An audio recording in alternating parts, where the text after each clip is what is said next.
What up, you got Cinco Smith from CincoSmith.com. I'm a financial educator who is also an artist. Now, I'm going to be honest with you. This video was inspired by Boosie. He made a video and he told us how he made $1 million, but the government took about $300,000. Now, I'm going to show you a strategy, a game plan that can show you how to keep that $300,000 that they're taking. And I'm going to make it simple, break it down so that anybody can relate to it. I'm going to give my exact example. So follow along with the principles. And if you know somebody who can benefit from this information, share it with them. Reach out to me if I can be of any assistance. Now, this was my exact example, and I'm going to make this short and sweet.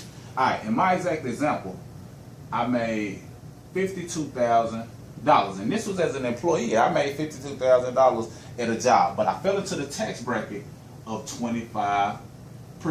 Different income levels have different tax brackets. 25% was mine. So throughout the year, what they took was $13,000. Now, I don't know about you. I work for the money, so I can think of a lot of things I can do with that $13,000. But when it's time for me to file taxes, and this $13,000 is comparable to, you know, a person who might have made $1 million and they took $300,000, or a person who might have made $100,000 and they took $30,000. So just follow me. Now, when it was time for me to file taxes, I took the standard deduction. I was single at the time, so I took a personal exemption for myself, which was about $4,000, and the standard deduction, which was about $6,100 at that time, roughly about $10,000. This is what everybody gets the opportunity to claim. Some people file head of household, some people file married, but mine was single. So I was able to lower my taxable income by about $10,000. Follow me.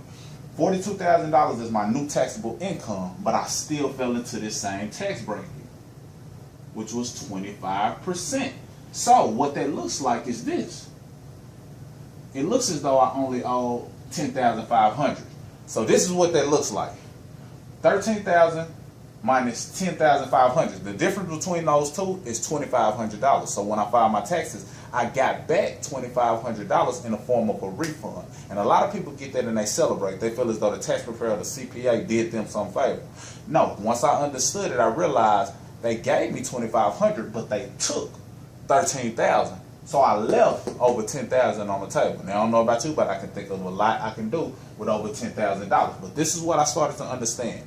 I adopted a home-based business with the education and the system to, you know, legally take the deductions and lower my taxable income even more. Writing off things I was already spending money on. Rent, utilities, mortgage, you name it, phone bill, meals and entertainment. All of those things that you spend money on can be written off. Paying your staff, you know, flights, travel, if you do them correctly. So I won't go off into detail on that, but I was able to lower my taxable income off of money I was spending anyway by $6,000. Lowering my taxable income to $36,000. So not only did I lower my taxable income, at that point I dropped the tax bracket. I dropped down to 15%. So what that looks like is, now it looks as though I owe $5,400. So now when I file my taxes, what happened is this. The difference between the $13,000 and the $5,400 is a little bit over $7,000. Guess who was able to put a little bit over $7,000 back into their pocket? Your boy. All because I started income shifting my income from the highest tax bracket to the lowest tax bracket. Any and everybody can apply this strategy. This is what the wealthy have been doing for years, but you want to set yourself up properly. I recommend a home-based business that has the financial education to back it. So if you want more information on that, reach out to me so you can stop leaving money on the table